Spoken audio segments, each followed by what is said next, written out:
সারাদিনের জার্নি আর কাজকর্ম শেষ করার পর যদি এরকম একটা রিফ্রেশমেন্ট পাওয়া যায় তাহলে কারই না ভালো লাগে।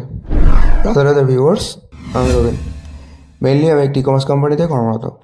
সকাল সকাল রেডি হয়ে বেরিয়ে পড়েছিলাম অফিসের জন্য।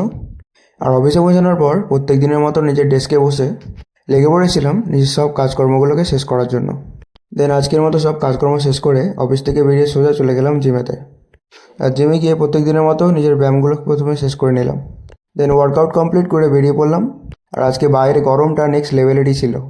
যাই হোক, তো ওখান থেকে বেরিয়ে সোজা চলে গেলাম আজকে আমাদের দীপ ভাইয়ের বাড়িতে। প্রত্যেক বছরই আমরা এই দিনটাতে ওদের বাড়িতে যাই ওদের কালী পুজোর ভাসানের অনুষ্ঠান দেখার জন্য। আর প্রত্যেক বছরই ওদের এখানে এই বক্সের সেট আপগুলো একদম নেক্সট লেভেলের হয়। আর হয়তো খুব কম ছেলেই আছে যারা এরম নাচ গান পছন্দ করে না। যাই হোক, তো এখানে তো দুটো ভাই মুখে কেরোসিন নিয়ে ফায়ার করছিল। আর এরকম বক্সের সেট আপ থাকলে না নেচে কি আর থাকা যায়? তো আমরা সবাই মিলে ওখানে বেশ কিছুক্ষণ খুব ভালোভাবে একটা সময় কাটালাম। আর তার সাথেই খুব দারুণ ডান্স হচ্ছিল। আর দেন তারপর সুব্রতকে নিয়ে ওখান থেকে বেরিয়ে পড়লাম নিজেদের বাড়ি ফেরার জন্য। এইভাবে দিনটা শেষ হলো। তোমরা প্রত্যেকে খুব ভালো থেকো আর প্লিজ আমায় ফলো করো। হরে কৃষ্ণা।